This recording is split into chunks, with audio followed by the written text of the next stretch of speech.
Bonjour Charles, aujourd'hui tu vas nous parler un petit peu de l'évolution de la vigne. Depuis les derniers jours, il fait chaud et beau. Donc est-ce que les choses ont évolué et est-ce qu'on a pu combler un petit peu le retard de ces derniers mois? Donc on est très content de l'arrivée du beau temps, avec voilà, un temps sec, des sols qui se ressuient bien. Au niveau phénologie, donc on est sur la fin de la fleur, début nouaison, selon les zones. Avec Nouaison, tu peux nouaison, donc c'est m'expliquer? la formation du grain de raisin. Donc le grain commence à grossir et à se former. Donc sur les parties précoces, donc notamment les merlots, on est vraiment sur cette période-là de nouaison, avec des capuchons floraux qui n'étaient pas encore, sur certaines zones, qui n'étaient pas encore tombés.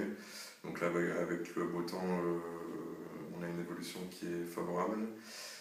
Sur les cabernets, une floraison qui se termine début nouaison aussi sur certaines zones, avec des conditions qui ont été meilleures puisqu'on a eu plutôt du beau temps sur la période de la floraison. Donc une nouaison sur les cabernets qui devrait bien se faire, avec une quantité de raisin qui va être bonne, je pense, sur ce cépage-là. Après, sur les merlots, voilà, on observe pas mal de coulures. Donc la coulure, c'est l'avortement en fait des fleurs. Donc sur certaines grappes, selon les parcelles, on peut avoir des grappes qui sont très lâches avec un nombre de baies qui est vraiment très faible.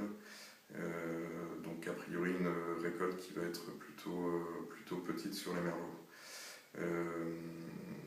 Et le cabernet franc, comment ça se Le passe? cabernet franc est un peu intermédiaire, bon, on n'en a pas beaucoup sur la propriété, ça s'est pas trop mal déroulé, donc on aura aussi pas mal de couleurs, mais peut-être un peu moins que sur les merlots.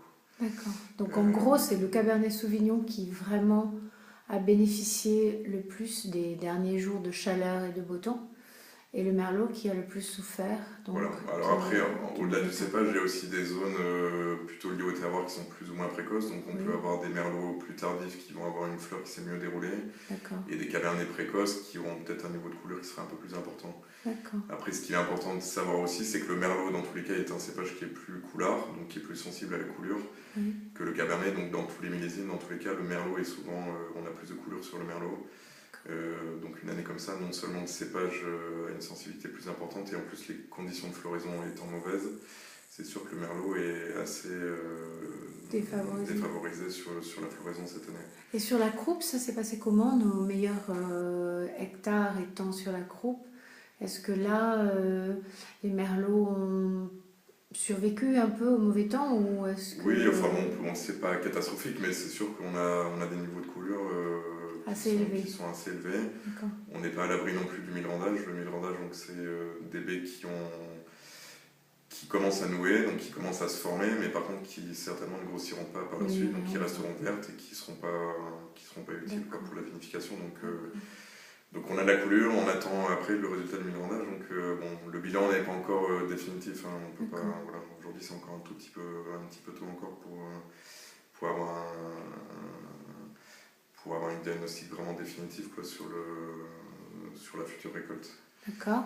Et autrement, au niveau des travaux, qu'est-ce qu'on fait en ce moment? J'ai vu que le vignoble était impeccablement tenu. Il n'y a pas une mauvaise herbe, c'est magnifique. Je dirais pas ça de tous les, tous les vignobles environnants. Mais là, c'est super, c'est nickel. Donc vous avez bien travaillé, rattrapé tout le retard. Vous êtes vraiment à jour. Alors on a quand même beaucoup d'herbes. Alors c'est vrai qu'on a des zones qu'on a réussi à bien tenir. Il y a des zones là, qui sont un petit peu plus, on a un petit peu plus d'herbes. Donc là Mm. on travaille beaucoup les sols. Parce qu'avec le mauvais temps, Euh, et toute la pluie qui est tombée, les mauvaises herbes ont vraiment envahi voilà, bien tout à des fait. endroits, hein. Donc le problème du mauvais temps, c'est que déjà les conditions sont bonnes pour la pousse de l'herbe. Et en plus, les travaux du sol ne sont pas vraiment efficaces puisque dès qu'on travaille, les grosses pluies derrière recèlent en fait, réappuient l'herbe Bien qu'on sûr. a pu sortir. Ouais. Donc l'herbe se replante en fait et donc on a eu beaucoup de mal à l'éradiquer jusqu'à présent. Donc là, la période de beau temps là, va permettre quand même de bien se remettre à jour. Bon, on a réussi à tenir quand même assez correctement par rapport au millésime.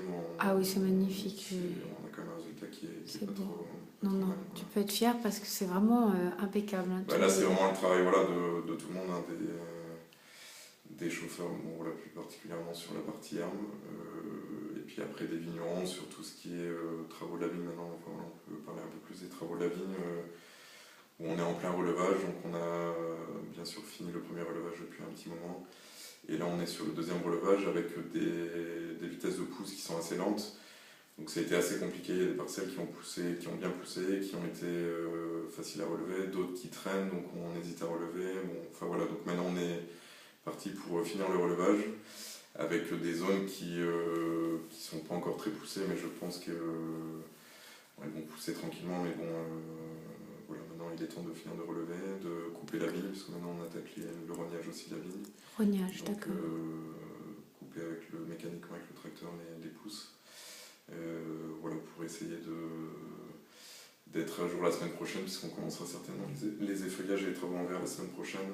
D'accord. Donc avant que les personnes ne passent effeuiller, qu'on ait dégrossi déjà un peu la végétation de façon mécanique. Et puis les épamprages aussi, parce qu'on a le deuxième épamprage aussi qu'on est en train de réaliser en ce moment.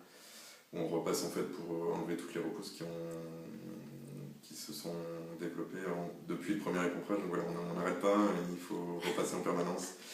Donc voilà, les vignerons en ce moment voilà, sont là-dessus, finir le relevage et commencer le deuxième épamprage. Voilà, on commence à y voir un peu plus clair, on va dire. Bon. Donc qu'est-ce qu'il faut vous souhaiter pour la semaine prochaine? Où paraît-il, il va faire 30.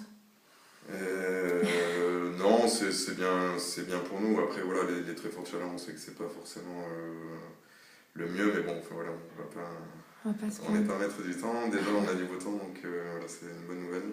Okay. Et puis, on adaptera après les travaux en verre en fonction des températures. Donc, on verra ça sur la semaine prochaine. Voilà. Bon, ben, je te remercie, Charles, de m'avoir accordé ce petit interview. Avec plaisir. Et suite au prochain numéro, alors. Très bien, merci. Au revoir.